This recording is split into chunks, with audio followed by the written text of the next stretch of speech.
அன்பானவர்களே, இந்த மாலை வேளையில் ஆண்டவருடைய சமூகத்தில் வந்திருக்கிறவங்களை அன்போடு வாழ்த்தி வரவேற்கிறோம். ஆண்டவருடைய இரக்கமும் ஆண்டவருடைய கிருபையும் உங்கள் ஒவ்வொருவரோடும் கூட இருப்பதாக. இயேசு கிறிஸ்து போதித்த உவமைகளிலே 20வது உவமையை நாம் இன்றைக்கு தியானிக்க அழைக்கப்படுகிறோம். பரிசுத்த லூக்கா என்பவர் எழுதிய நற்செய்தி நூல் 15ஆம் அதிகாரம் 11ஆம் வசனம் முதல் 32வது வசனம் வரை இந்த உவமை சொல்லப்பட்டிருக்கிறது. நாம் யாவருக்கும் மிகவும் பரிச்சயமான ஒரு உவமை. லூக்கா 15ஆம் அதிகாரம் 11ஆம் வசனம் முதல் 32வது வசனம் வரை. இந்த உவமைக்கு நாம் என்ன தலைப்பு கொடுக்கலாம் என்றால், மனம் திரும்பிய மகன் உவமை அல்லது மனம் திரும்பிய இளைய மகன் உவமை என்று நாம் வைத்து கொள்ளலாம். ஒருவேளை நாம் இந்த உவமைக்கு பல பெயர்களை இடுவோம் இல்லையா? கெட்ட குமாரன் என்று நாம் சொல்லுவோம். ஆனால் வேதாகமம் அவரை கெட்ட குமாரன் என்று அடையாளப்படுத்தவில்லை. அதை நாம உருவாக்கி கொண்டோம். ஒருவேளை ஆரம்பத்திலே ஒரு தீய பழக்கங்களை கொண்டிருந்த மகனாக இருந்தாலும் முடிவிலே அவர் மனம் திரும்பி விட்டார். ஆகவே கெட்ட குமாரன் என்று சொல்வது ஏற்புடையது அல்ல. அப்படி சொல்லக்கூடாது. இளைய குமாரன் உவமை அல்லது மனம் திரும்பிய இளைய குமாரன் உவமை என்று நாம் சொல்லலாம். சரி, இந்த உவமையினுடைய மைய கருத்தை நாம் பார்ப்போம் என்றால், இந்த உவமை விண்ணரசு என்பது அல்லது பரலோக ராஜ்யம் என்பது யாவரையும் ஏற்றுக்கொள்ளும், மனம் திரும்பி வருகிற யாவரையும் ஏற்றுக்கொள்ளும் என்பதை இந்த உவமை மையமாக நமக்கு போதிக்கிறது. மனம் திரும்பி யார் வந்தாலும், ஒருவேளை எப்பேற்பட்ட பாவியாக இருந்தாலும் மனம் திரும்பி மனமாற்றம் அடைந்து உண்மையாகவே கடவுளுடைய பாதத்திற்கு அவர்கள் வந்தால் ஆண்டவர் அவர்களை ஏற்றுக்கொள்வார், புறக்கணிக்க மாட்டார் என்பதுதான் இந்த உவமையினுடைய மைய பொருள். இந்த உவமை ரொம்ப புகழ் வாய்ந்த ஒரு உவமை இல்லையா? நம்ம சிறு வயதிலிருந்தே பிபிஎஸ்சிலும் ஞாயிறு பாடசாலை வகுப்புகளிலும் நம்ம படித்திருப்போம். எல்லாருக்கும் தெரிந்த உவமை. அதே சமயத்தில் ரொம்ப நீண்ட ஒரு உவமை. 11 வசனத்திலிருந்து 32 வசனம் வரைக்கும் இந்த உவமை சொல்லப்பட்டிருக்கிறது. ஒரு உவமை தான், ஆனால் ரொம்ப நீண்ட ஒரு உவமையாக இந்த உவமை பார்க்கப்படுகிறது. இந்த உவமையை கற்றறிந்து கொள்வதற்கு முன்பதாக இது எந்த சூழ்நிலையிலே சொல்லப்பட்ட உவமை என்று நாம் பார்க்க வேண்டும். எந்த சூழலிலே சொல்லப்பட்ட உவமை?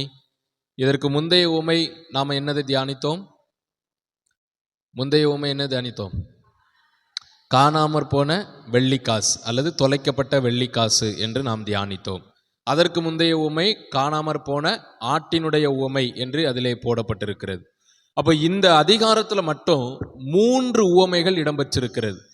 இந்த 3 உவமைகளுமே ஒரே காரியத்தை தான் மையப்படுத்தி போதிக்கப்பட்ட ஒரு உவமை. சரிதானா? அதாவது மனம் திரும்பி யார் வந்தாலும் அவர்களை விண்ணரசு ஏற்றுக்கொள்ளும் என்பதுதான் உவமை. மனம் திரும்பி வருகிற பாவிய நிமித்தம் பரலோக ராஜ்யத்தில் மிகுந்த மகிழ்ச்சி உண்டாகும், சந்தோஷம் உண்டாகும் என்பது உவமை. இந்த உவமையில இன்னும் ஒரு கருத்து நமக்கு சொல்லப்படுகிறது. அதை நாம் கடைசியிலே பார்ப்போம். இந்த உவமை மற்ற 2 உவமைகளை காட்டிலும் ஒரு 2 கருத்துக்களை ஆழமாக நமக்கு வலியுறுத்துகிறது. அதை நாம கடைசியிலே நம்ம பார்ப்போம். அப்ப இந்த உவமை என்ன சூழலிலே சொல்லப்பட்டது என்றால், ஆயக்காரரும் பாவிகளும் இயேசுவை தேடி வந்தார்கள். இயேசுவை தேடி வந்தார்கள் என்று சொல்வதை காட்டிலும் இயேசு அவர்களோடு உட்கார்ந்து சாப்பிட்டார், போஜனம் பண்ணினார். இதை பார்த்து பரிசேயர்கள் வெறுப்பு கொள்ளுகிறார்கள், இயேசுவின் மீது பொறாமை கொள்ளுகிறார்கள், வெறுப்பு கொள்ளுகிறார்கள், கசந்து கொள்ளுகிறார்கள். இயேசு இப்படி ஒரு தீட்டான காரியத்தை செய்கிறாரே என்று இயேசுவை கொலை செய்யும்படி வகை தேடுகிறார்கள். ஆயக்காரரும் பாவிகளும் பரிசேயர்களுக்கு விரோதமாய் இருக்கக்கூடியவர்கள் என்பதாக பரிசேயர்கள் கருதுவார்கள். ஏன் அப்படின்னா, ஆயக்காரன்னா யாரு அப்படின்னு சொன்னா வரி வசூலிக்கிறவர்கள். சரியா? வரி வசூலிக்கிறவர்கள். ஆனா அவங்களும் யூதர் குலம்தான். நன்றாய் தெரிந்து கொள்ளுங்கள், அவங்களும் யூதர் குலம்தான், பரிசேயர்களும் யூதர் குலம்தான், ஒரே குலத்து மக்கள் தான். ஆனா இருவரும் சண்டையிட்டுக் கொள்வார்கள், இருவருக்கும் பிடிக்காது, இருவரும் அருவருப்பாக எண்ணக்கூடியவர்கள். எப்படி இப்படி மாறினாங்க அப்படின்னு சொல்லி பார்த்தோம் என்றால், இந்த வரி வசூலிக்கக்கூடியவர்கள் அரசாங்கத்திற்கு சாதகமாக செயல்படுவார்கள். குறிப்பாக ஏரோதுக்கு சாதகமாக செயல்படுவார்கள். ஏரோது யூதர் குலத்துல எப்படியாவது வரி வசூலிக்கணும் அப்படின்னு சொல்லி அவங்க மக்களையே கூப்பிட்டு நயவஞ்சகமா பேசி, நீங்களே உங்க மக்கள்கிட்ட என்ன செஞ்சுதாங்க, வரி பிரிச்சு தாங்க அப்படின்னு சொல்லி ஒரு சில கூட்டத்தை ஏற்படுத்தி கொண்டார். அவர்கள்தான் இந்த ஆயக்காரர்கள். பரிசேயர்கள் என்ன நினைக்கிறார்கள்? நியாயப்பிரமாண சட்டப்படி வரி வசூலிப்பது, பிறரை ஏமாற்றி காசு வாங்குவது குற்றம். அப்படிப்பட்ட குற்றம் செய்யக்கூடியவர்கள் புறம்பாக்கப்பட வேண்டும். அவர்கள் சமுதாயத்துக்குள்ளாக சேர்க்கப்படக்கூடாது. அவர்களோடு கலந்து உரையாடக்கூடாது. அவர்களோடு தொட்டு பேசக்கூடாது, பழகக்கூடாது. இது யூதர்களினுடைய மிஷ்னா என்று சொல்லப்படுகிற ஒரு சட்டம். சரியா? அந்த சட்டத்திற்கு பெயர் மிஷ்னா என்று சொல்லுவார்கள். மிஷ்னா என்று சொல்லப்படுகிற சட்டம் இப்படி அவர்களுக்கு போதிக்கிறது. அப்போ இப்படிப்பட்ட சூழலை தான் இயேசு ஆயக்காரரையும் பாவிகளையும் ஏற்றுக்கொண்டு அவர்களோடு அவர் சாப்பிட உட்காருகிறார். இதை பரிசேயர்கள் வெறுக்கிறார்கள். இதை அவர்கள் உணர வேண்டும். பரலோக ராஜ்யம் என்பது ஆயக்காரருக்கும் பாவிகளுக்கும் கிடையாது, யூதர்களுக்கு மட்டும்தான் அப்படின்னு சொல்லி யூதர்கள் நினைத்து கொண்டிருந்த காலம் அது. ஆகவேதான் பரிசேயர்கள் நாங்க மட்டும்தான் ரட்சிக்கப்படுவோம், யூத குலமா இருக்கிற நாங்க மட்டும்தான் ரட்சிக்கப்படுவோம், ஆயக்காரர்கள் பாவிகள் மற்ற யாவரும் ரட்சிக்கப்பட மாட்டோம் அப்படின்னு சொல்லி நம்பிக்கை கொண்டிருந்தார்கள். இதை ஆண்டவர் அவர்களுக்கு இது தவறு என்பதை உணர்த்தும்படியாகத்தான் இந்த இளைய மகனினுடைய உவமையை அவர்களுக்கு கற்றுக் கொடுக்கிறார். இந்த உவமையிலிருந்து நாம் 3 காரியங்களை கற்றுக்கொள்ளுகிறோம். அதை நான் ஏற்கனவே சொன்னேன். மற்ற 2 உவமைகளை காட்டிலும் இந்த உவமை ஒரு 2 விதமான காரியங்களை அதிகமாக மையப்படுத்துகிறது. அதை நாம் இந்த வேளையிலே கற்றுக்கொள்வோம். இந்த உவமையை விரிவாக சொல்ல வேண்டிய அவசியம் இல்லை என்று நான் நினைக்கிறேன். நம்ம எல்லாருக்கும் ரொம்ப பரிச்சயமான ஒரு உவமை. நான் வேகமாக சொல்லுகிறேன். முதல் காரியம் என்ன நாம கற்றுக்கொள்ளுகிறோம் என்றால், தள்ளினாலும் தள்ளாத தகப்பனின் அன்பை நாம முதலாவது கற்றுக்கொள்ளுகிறோம்.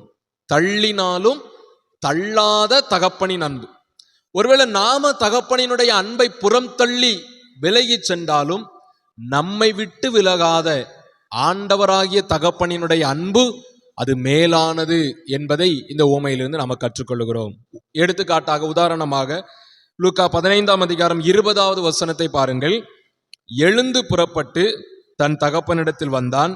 அவன் தூரத்தில் வரும்போதே அவனுடைய தகப்பன் அவனை கண்டு மனதுருகி ஓடி அவன் கழுத்தை கட்டிக்கொண்டு அவனை முத்தம் செய்தான்.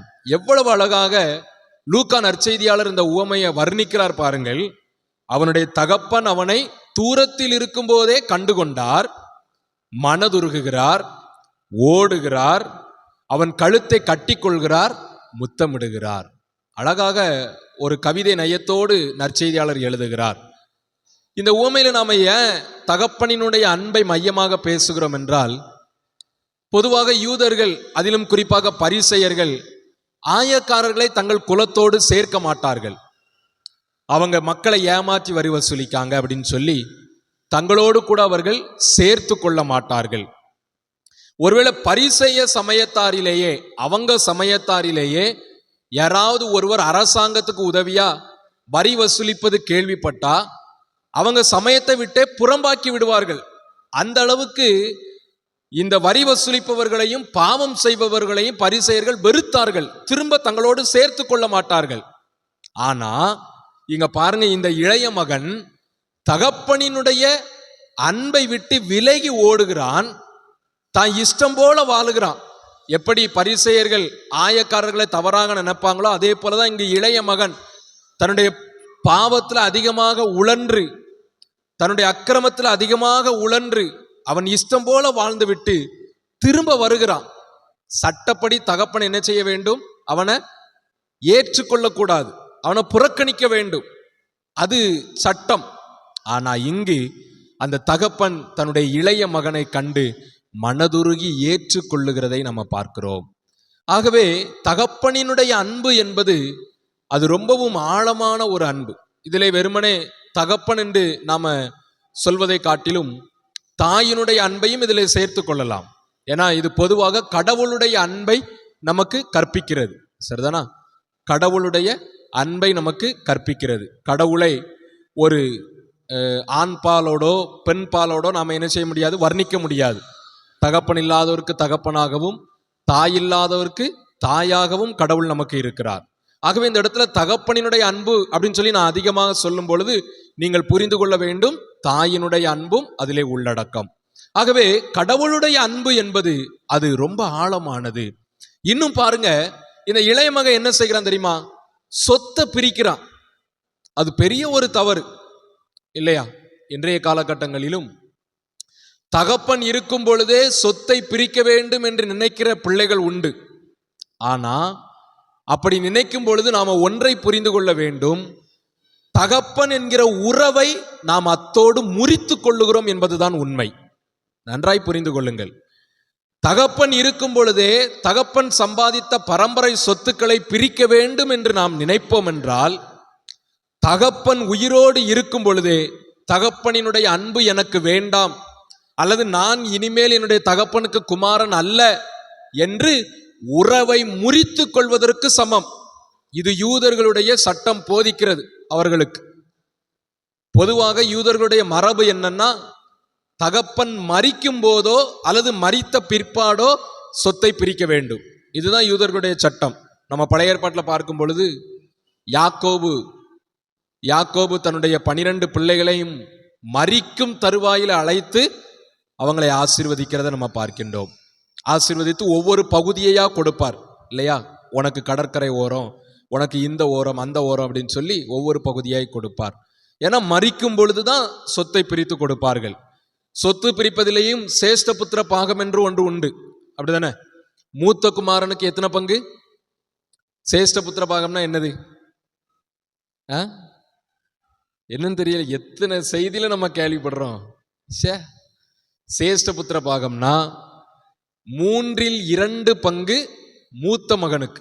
சரியா? இப்ப எடுத்துக்காட்டா ஒரு வீட்டுல 5 பிள்ளைங்க இருக்காங்க. ஒரு வீட்டுல எத்தனை பிள்ளைங்க இருக்காங்க சொல்லுங்க? எத்தனை பிள்ளைங்க இருக்காங்க? 5 பிள்ளைங்க இருக்காங்க. 5 பேருக்கும் சமமா பாகம் பிரிக்க வேண்டும். அப்ப எத்தனை பாகமா பிரிக்கணும் சொத்தை?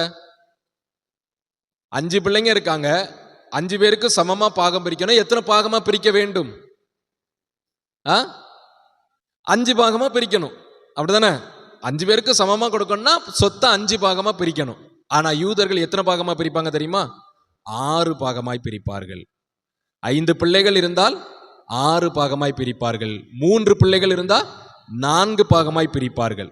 அதுல முதல் 2 பங்கு யாருக்கு போயிரும்?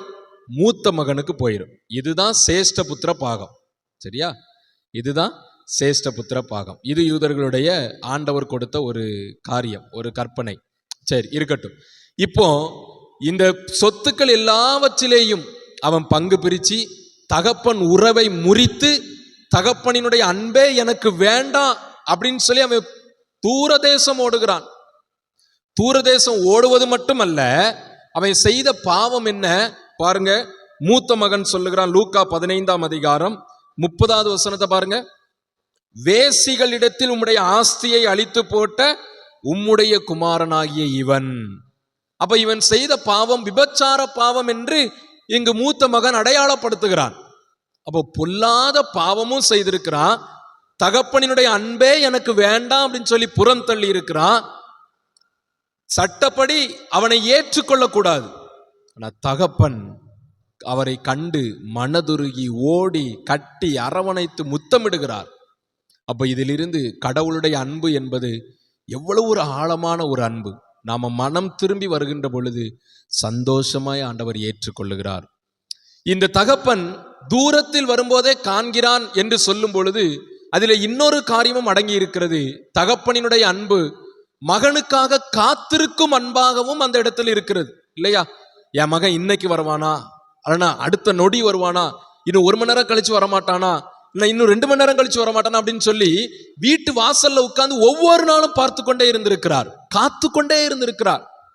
அதே போலதாங்க நாமும் இயேசுவை விட்டு வழி விலகி போகும் பொழுதெல்லாம் இயேசு நமக்காக வாசற்படியிலே காத்து கொண்டே இருக்கிறார். என் மகன் என் மகள் இப்பொழுது வரமாட்டானா, இப்பொழுது வரமாட்டாளா என்று சொல்லி. அதுதான் கடவுளுடைய அன்பு, அதுதான் தகப்பனுடைய அன்பு. ஆகவே இந்த இடத்திலே தகப்பனினுடைய அன்பு ஒரு தள்ளாத ஒரு அன்பாக நாம் இங்கு கற்றுக்கொள்ளுகிறோம். 2வது நாம் இந்த உவமையில கற்றுக்கொள்ளுகிற காரியம், மனமாற்றம் இழந்த உரிமையை மீட்டு தரும். மனமாற்றம் நாம இழந்து போன ஆசீர்வாதத்தை அல்லது உரிமையை நமக்கு மீட்டு தரும். இந்த மகன், இந்த இளைய மகன், அவன் மனமாற்றம் அடைவதற்கு முன்பதாக தகப்பனினுடைய அன்பு என்பதை இழந்து போனான். அவன் சொத்து எல்லாவற்றையும் இழந்து போனான், எல்லா உரிமையும் இழந்து போனான். ஆனா அவன் மனமாற்றம் அடைந்த பிற்பாடு தகப்பன் அவனை எப்படி ஏற்றுக்கொள்கிறார் பாருங்கள். லூக்கா 15:21 பாருங்க. குமாரன் தகப்பனை நோக்கி, தகப்பனே, பரத்துக்கு விரோதமாகவும் உமக்கு முன்பாகவும் பாவம் செய்தேன், இனிமேல் உம்முடைய குமாரன் என்று சொல்லப்படுவதற்கு நான் பாத்திரன் அல்ல என்று சொன்னான். தகப்பன் அதற்கு சொல்லுகிற பிரதியுத்தரத்தை பாருங்கள். 22 நீங்கள் உயர்ந்த வஸ்திரத்தை கொண்டு வந்து இவனுக்கு உடுத்தி இவன் கைக்கு மோதிரத்தையும் கால்களுக்கு பாதரட்சைகள் போடுங்கள். பாருங்க, மோதிரம் கொடுக்கிறாரு, புத்தாடையை கொடுக்கிறாரு, புது செருப்பை வாங்கி கொடுக்கிறார். இது எதை குறிக்கிறது? திரும்பவும் நீ எனக்கு மகனடா, நீ எனக்கு மகன், நீ எனக்கு குமாரன் என்று திரும்பவும் அந்த உரிமையை அவனுக்கு கொடுக்கிறார். இழந்து போன உரிமையை தன்னுடைய குமாரனுக்கு மறுபடியும் கொடுக்கிறார். அதே போலதாங்க நம்முடைய ஆண்டவராகிய இயேசு கிறிஸ்துவும் நாம பாவமாய் வாழ்ந்த பொழுது, நாம சாபத்திற்கு உள்ளான பொழுது இழந்த ஆசீர்வாதங்களை மனம் திரும்பி வருகின்ற பொழுது அவர் திரும்பவும் நமக்கு தந்து நம்மை உயிர்ப்பிக்கிறவராய் இருக்கிறார்.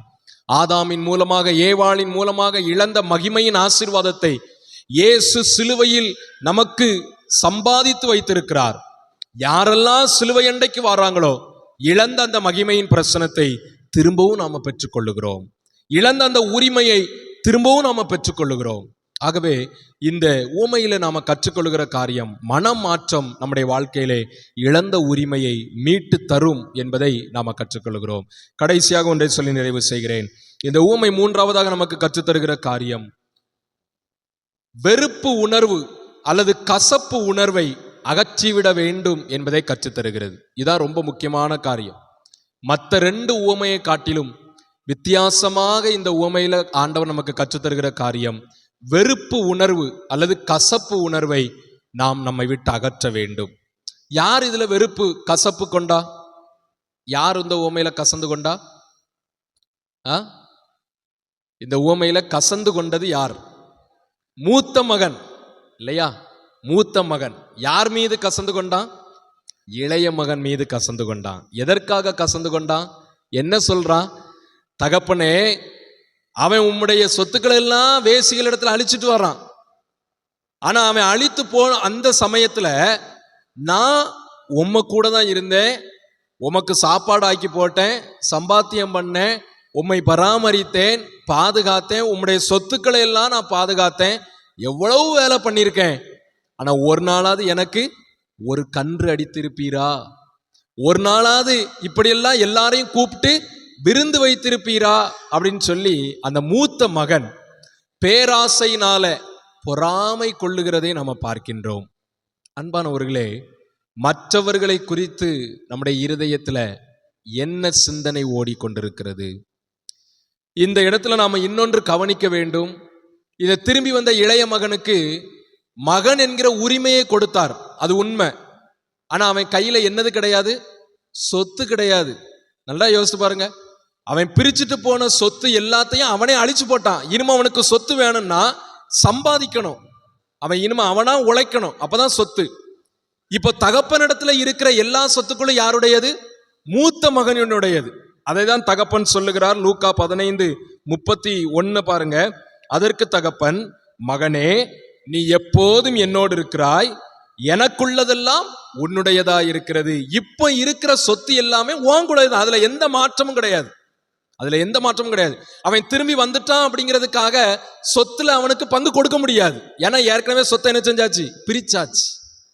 ஆனாலும் இந்த மூத்த மகன் பேராசையினால, பொறாமையினால தன்னுடைய தம்பியின் மீது கசப்பு உணர்வு, ஒரு வெறுப்பு உணர்வு அவனுக்குள்ளாக வருகிறது. இவன் மனம் திரும்பவும் வீட்டுக்கு வந்துட்டான அப்படின்னு சொல்லி வெறுத்து கொள்ளுகிறான். இதே உணர்வோடுதான் பரிசேயர்கள் இயேசுவை பார்த்தார்கள். இந்த ஆயக்காரரும் பாவிகளும் மனம் திரும்பி உள்ள வந்துட்டா நமக்குள்ள மதிப்பு போயிருமே, நமக்குள்ள அதிகாரம் போயிருமே, நமக்கு இருக்கிற பேரு போயிருமே அப்படின்னு சொல்லி இயேசுவின் மீது தவறான கசப்புணர்வு, வெறுப்புணர்வு கொண்டார்கள். மனம் திரும்பி வந்த ஆயக்காரர் மீதும் பாவிகள் மீதும் வெறுப்புணர்வு கொண்டார்கள். அதைத்தான் ஆண்டவர் இந்த இடத்துல சுட்டி காண்பிக்கிறார். ஆகவே எனக்கு அன்பானவர்களே, மற்றவர்களை குறித்தோ, மற்றவர்களிடத்திலே இருக்கிற சொத்துக்களை குறித்தோ, ஆஸ்தியை குறித்தோ, ஆசீர்வாதங்களை குறித்தோ நம்முடைய இருதயத்திலே பேராசைகளோ எதுவோ வந்துவிடாதபடி, பொறாமைகளோ வெறுப்புணர்வோ வந்துவிடாதபடி நாம் நம்மை கரைபடாமல் காத்துக்கொள்ள இந்த உவமை நமக்கு கற்றுத்தருகிறது. 3 காரியங்களை நாம் கற்றுக்கொண்டோம். தகப்பனினுடைய அன்பு நம்மை தள்ளாத அன்பு என்பதை கற்றுக்கொண்டோம். இழந்து போன உரிமையை மனமாற்றம் அடையும் பொழுது ஆண்டவர் திருப்பி நமக்கு தருகிறார் என்பதை கற்றுக்கொண்டோம். பிறர் மீது கசப்புணர்வோ வெறுப்புணர்வோ நம்ம காட்டக்கூடாது என்பதை கற்றுக்கொண்டோம். இந்த வார்த்தைகளுக்கு நம்மை அர்ப்பணிப்போம். ஆண்டவர் நம்ம ஒவ்வொருவரையும் ஆசீர்வதிப்பாராக. ஆமென்.